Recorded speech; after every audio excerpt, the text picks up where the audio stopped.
अकोला जिल्ह्यातील तेल्हारा तालुक्यात आडगाव बुद्रुक येथे पेट्रोल डिझेल साठ्यामुळे भीषण आग लागून चिमुकलीसह तिघांचा मृत्यू झाला। अग्निशमन विलंब आणि बंद आरोग्य केंद्रांमुळे संताप व्यक्त होत आहे। अकोला जिल्ह्यातील तेल्हारा तालुक्यात येणाऱ्या आडगाव बुद्रुक गावात गुरुवारी संध्याकाळी सुमारे 8 वाजताच्या सुमारास भीषण आग लागून हृदयद्रावक घटना घडली। भाड्याने राहत असलेल्या कुटुंबाच्या खोलीत अचानक आग भडकली आणि काही क्षणातच तिने विकराळ रूप धारण केले। प्राथमिक माहितीनुसार घरमालकाच्या खोलीत साठवून ठेवलेले पेट्रोल आणि डिझेल या ज्वलनशील पदार्थांमुळे आगीची तीव्रता प्रचंड वाढली।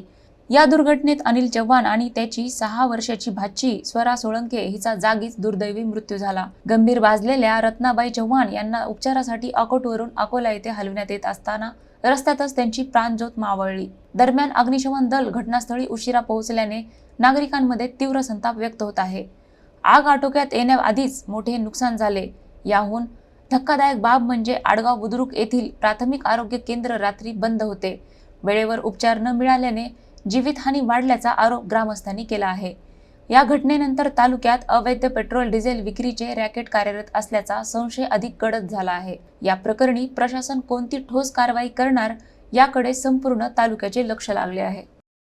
शेख इरफान घरमालकाच्या घरी तसे 2 जण आम्ही भाड्यानं राहत होते। 3 जण आम्ही आणि 3 जण ते चव्हाण डाबेरा। ते डिझेलच्या मुळे दोन्ही घराइले अशी आग लागली की तिघांचा मृत्यू झाला। डिझेल पासून ते तिघांचा मृत्यू झाला।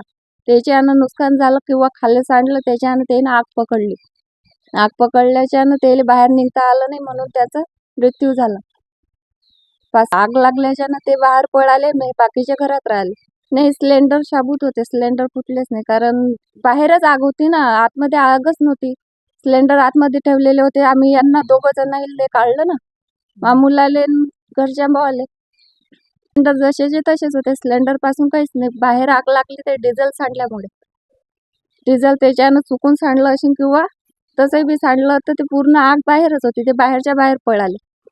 रात्री जी घटना झाली आडगाव बुद्रुकमध्ये, ते आमचे संबंधित नातेवाईक असून त्यांचे 3 जीव गेलेले आहेत।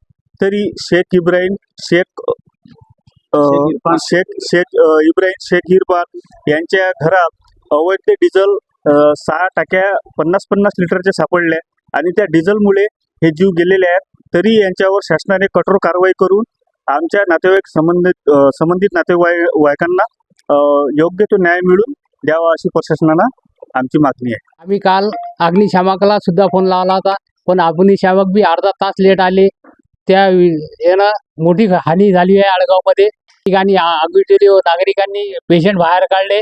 अग्निशामकाला आम्ही फोन लावून बी उशीर आले, ते अर्धा तास उशीर आले।